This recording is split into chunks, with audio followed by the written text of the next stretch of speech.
Welcome to Melbourne University Up Close, a fortnightly podcast of research, personalities and cultural offerings of the University of Melbourne, Australia.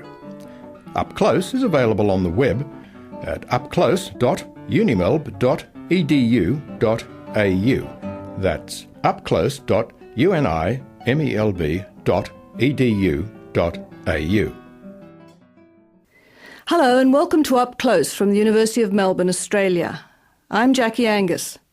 My guest today is Ghassan Hage, recently appointed as Future Generation Professor in the School of Philosophy, Anthropology and Social Inquiry here at the University of Melbourne.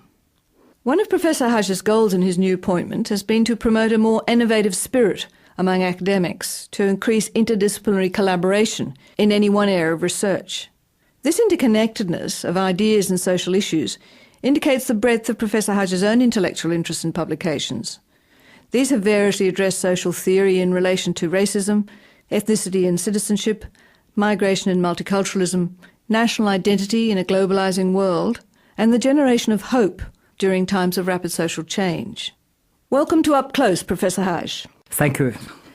Given this rich choice of ideas for discussion, my first question concerns your current research interest: how to develop a culture of negotiation as the basis for better social relations.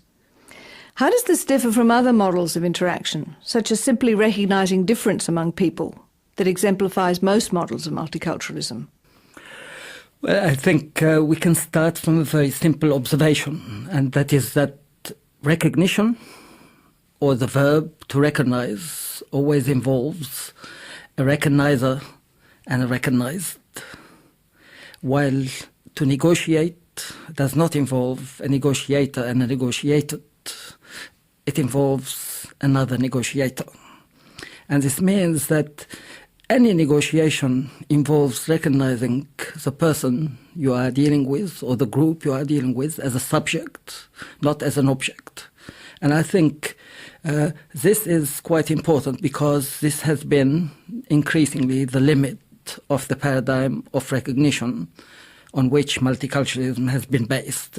Does that mean we need to re-explore, maybe even reconfigure the notion of multiculturalism to make it more flexible, perhaps? Sure. I think multiculturalism today is in an unusual situation where we need to reaffirm it because it is important to recognize the diversity in which we exist. But at the same time, too many people reaffirm it in a claustrophobic way, defensively, and don't want to deal with its shortcomings. So I think it is important to reaffirm it, but also to transcend it. You know, there's commonalities among all multiculturalisms in the world. There's no doubt, for instance, that all Western states started having issues related to multiculturalism at the same time. Also, all Western states today are having the same issues in relation to, for instance, the Islamic question. There are questions that are transnational about multiculturalism. But at the same time, each nation has developed its own specificity. The US is much more what we might call an identity multiculturalism. It dominates much more in the universities. In Australia, we have a very unique situation where multiculturalism has developed hand in hand with socio-economic issues because it was driven by struggles of migrant workers. And so the right for cultural difference came hand in hand with right for economic equality among ethnic workers. And that is even more so unique to Australia than even Canada, which is kind of like in between the American and the Australian model. And I think in that sense it makes Australian multiculturalism a much more structural and deeper proposition. I'm thinking of the Netherlands, which I gather recently has had some problems with its model of multiculturalism. I think the problems people are facing with multiculturalism, especially with the example of the Netherlands, is where we see the limits of a politics of recognition and the need to engage in negotiation. I mean, many Muslims, especially second-generation Muslims that I have encountered in my own research, they are not very happy with the idea to be recognized. I mean, if someone comes and says to them, "Oh, I appreciate and value your culture," they'll say to them, "Well, good for you, but I don't care. You know, I don't want. Yes. I don't want my presence in society to be dependent on you thinking that I'm groovy. I want to stay and be in this society because I exist in this society, full stop. And so I want you to treat me as an equal, not as something valuable.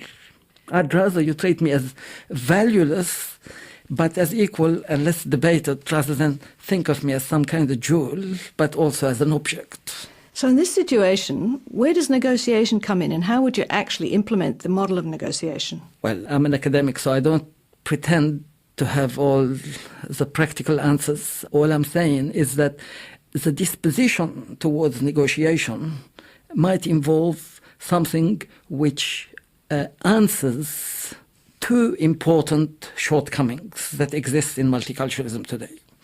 The first shortcoming is the need of the cultural others, the ethnicized minorities, or sometimes not so minorities, to be seen as subjects, as participants in the making of society, not just as something you like or dislike or tolerate or not tolerate. But the second important thing about negotiation is that it forces the minority itself to be engaging in some form or another of accommodation with the dominant culture. I mean, one of the problems with the paradigm of recognition is that it says the dominant culture has to be understanding towards, let's say, Chinese immigrants. Well, what's wrong with the Chinese? What's their problem? Why can't they be understanding? Why is it understanding has to be from the dominant to the dominated? I mean, they don't lack intelligence or anything. So it shouldn't be a one-way traffic, is what you're saying. And so the notion of negotiation allows for a much more mutual mode of accommodating each other. This term accommodation is increasingly being used in the Canadian, especially in Quebec, circle, where they have the policy of what they call accommodement raisonnable, which is reasonable accommodation. And the idea is that you accommodate yourself with the other if you find it reasonable enough. So it's this idea of reasonable. I like it because it's not one-way traffic. It involves human judgment and negotiation. What is reasonable? What is not reasonable? But it involves also, or rather it must involve, that the minorities themselves also engage in reasonable accommodation. You know. You're listening to Up Close from the University of Melbourne, Australia. This is Jackie Angus, and I'm talking to Professor Ghassan Hage. I'd like to turn now to your idea of hope, Professor, as an important social value. I note that in your writings, the social process of generating hope in the public domain is seen as increasingly under threat. This, you say, is because resurgent capitalism of the transnational market is encouraging unbridled consumerism, and that, to quote you, hope becomes scarce in such a society. Can you explain what you mean by that? What I'm using here a very specific term, which is social hope. And social hope is something which I define as linked to a sense of mobility. Of going a sense somewhere. Of mobility, of going somewhere. What I call existential mobility, as opposed to physical mobility. You know, most languages equate between well-being and mobility. You say, how are you going? You don't ask people how you're staying still, because you want to give a sense that there's movement, and movement is good. And so this idea of mobility is what I want to equate with hope, because I think one of the most dominant experiences of late is the experience of stuckedness. Being stuck. People feel stuck. There's even a heroism of stuckedness that has emerged. If you think there was a time where we used to equate heroism with climbing mountains, etc., one of my dominant forms of heroism today is related to people who survive earthquakes, who survive all kinds of things, and we celebrate them. For instance, we found this person. He was under the rubbles for 5 days. 5 days. He What a great survived. thing. He survived, And so yes. we say, well, what has this person done? Well, not much really. It just, he got stuck well. He survived Yeah. stuckedness. And so stuckedness is a form of heroism. And I think it is a heroism of our era because increasingly many of us feel stuck. Even we could be doing well in our job and say, I'm stuck in this job, I need another job, or I'm stuck in this position, I need another position. So hope is when society is capable of giving you a sense of movement. So when you say that the nexus between the nation state as a social organisation and capitalism is weakening in favour of multinational and transnational capitalism, you mean that that actually deprives people of a sense of being able to move on? Or how do you link those things? Well, I think statistics show clearly that we increasingly experience our jobs as precarious. We increasingly sense that we have no room to move. We increasingly feel that we are snowed under. All these metaphors that people use, I take them seriously. I think these metaphors indicate an existential trauma that comes from the intensification of work under capitalism and the primacy of neoliberal economics.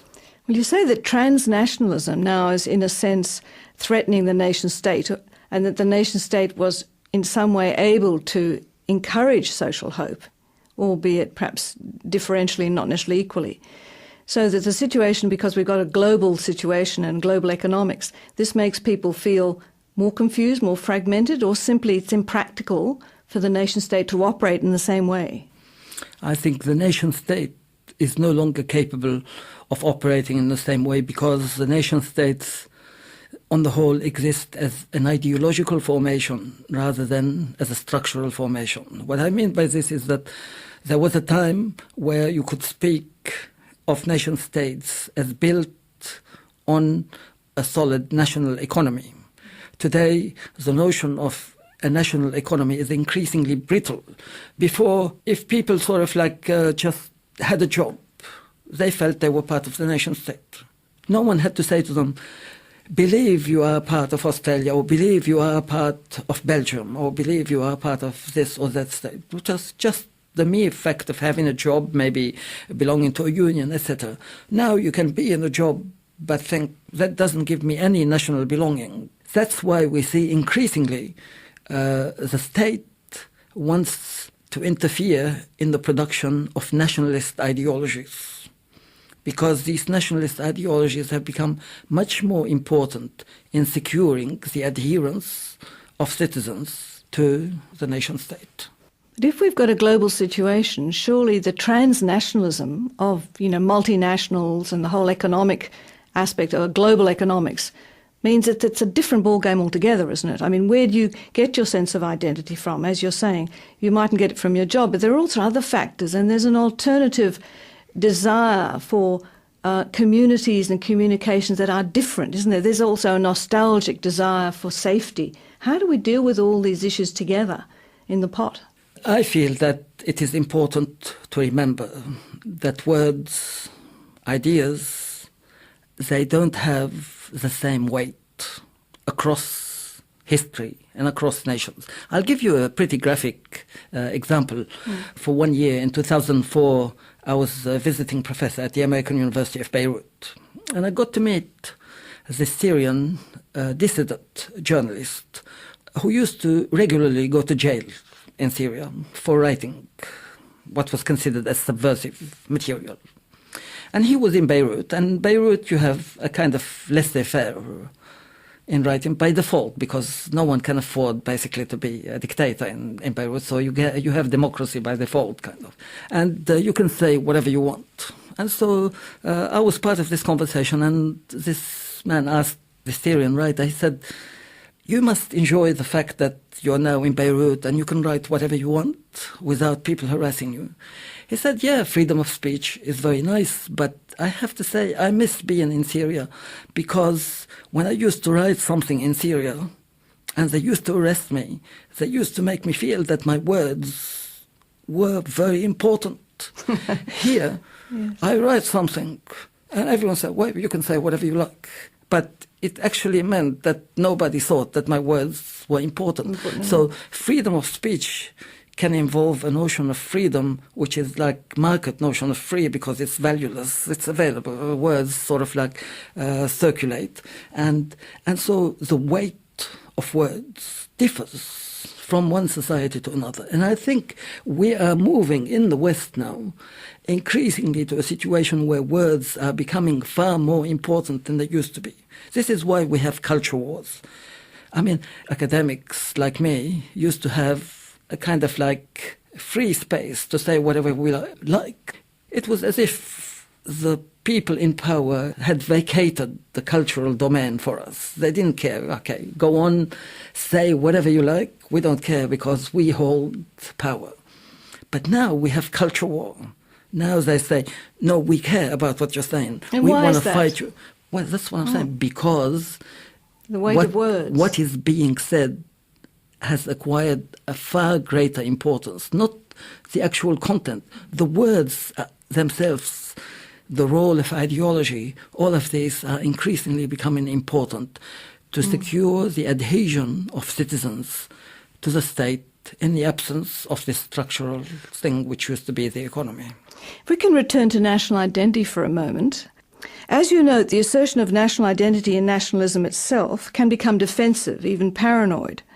So how do we deal with this need for safety as we face a global society with its more ambiguous notions of belonging and the rise of paranoid nationalism?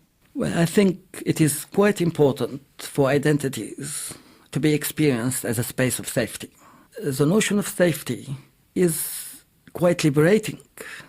It's not always paranoid. If you watch a toddler playing in the park with a carer, they go play in the playground a little bit maybe, but come back, touch their parent, And run and off go again. back.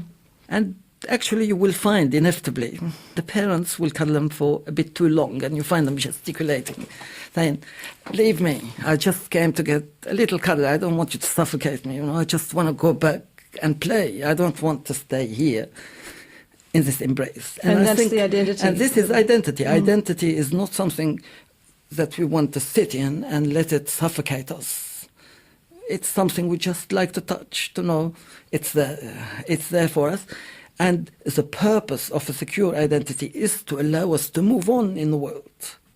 When we sit in our identity in a claustrophobic manner, obviously it links up with what we were talking about before, was this idea that we are suffering from a crisis of mobility. There's nowhere to go. And so increasingly identity becomes a space where we are creating boundaries, protecting ourselves, but these identities become claustrophobic. There is such a thing as a difference between a relaxed mode of identification, even relaxed form of nationalism, and anxious nationalism. There is a bit of anxiety around, isn't there, about nationalism in various parts of the world today, for whatever reason. And I noticed that you've written about the aggressive, assertive, over-assertive form of nationalism. I'm interested, I suppose, in how one would resolve that at the social level in a democratic society such as our own. There will always be sections of the population that have an anxious form of identification, and there will be sections that will be relaxed. Often it is related to social class and to education. If you are cosmopolitan, you're more easygoing. If you're well-to-do, you're more easygoing. If you feel you're going places, you're more easygoing. Look at racism. Racism often takes the form of comparative movement. If you look at people who become jealous of their immigrant neighbor, they might have a Holden, and the immigrant came, and when they arrived they had a bike, and 2 months ago they just bought a motorbike. Notice how racism works. It's not that the motorbike is better than my car. It's just that last year I had a car and this year I still have the same car. Why my neighbor, he started with a bike and now he has a motorbike. So you see a movement while I'm stuck, and so I worry. And this comparative movement is the basis of a lot of racism that you find in Australia, but everywhere else in the world. And that's what links up, I think, to anxious versus non-anxious nationalism. You're listening to Up Close at the University of Melbourne, Australia. I'm Jackie Angus and I'm talking to Professor Ghassan Hage. Finally, I'd like to explore your ideas about elites. You're known for your sharp criticism of political elites and the unequal power base from which they operate, that they impose their view of reality, as it were. You regard intellectual elites, and I quote you here, as creating openings and cracks in the process of domination. Furthermore, you say that the mark of the democratic state is the extent to which it freely allows its intellectuals this autonomous role of critic. But isn't it the same for intellectuals? Aren't they too caught up with the same human struggle for dominance and competitiveness, even bullying of others in the public domain? After all, intellectuals are shaped by the same society as politicians. I'm sure that intellectuals exhibit all kinds of weaknesses that all human beings exhibit. It's not even beyond me to think they're even much worse because of their lack of practical engagement in the world. I think it is important to recognize in places like Australia and France, where the state is financing the universities, I think there is an element in which the state is financing people to get stuck into them. And I think it is quite crucial index of how democratic a state is. This willingness to finance someone to get stuck into you. The capacity to tolerate dissent. Not just tolerate dissent, you're actually paying for Sponsor it. dissent. You're sponsoring people to get stuck into you. Now, I think it is the duty of academics not to fall into a logic of politics. Which is what? The logic of politics is often a logic of friend and enemy.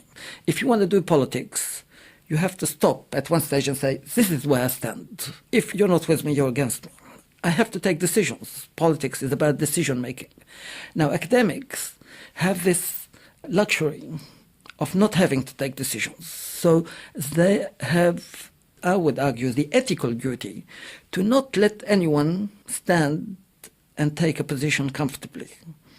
If the politician comes and says, this is where I stand, the academic says, yeah, but there's problems where you are standing. So it's a constant challenge. It's a constant challenge. It's a dialectic. So this is why you cannot support a group uncritically. So if the Muslims are being oppressed by the dominant culture, if you're an academic, it's not the same as being an advocate for the Muslim community. An advocate for the Muslim community will say, I am standing and supporting the Muslim community. If you're an academic, you say, yes, I am standing for the Muslim community, given that they are being oppressed, but look at your problems. Just because you are a victim doesn't make you wonderful. You've got all kinds of problems yourself.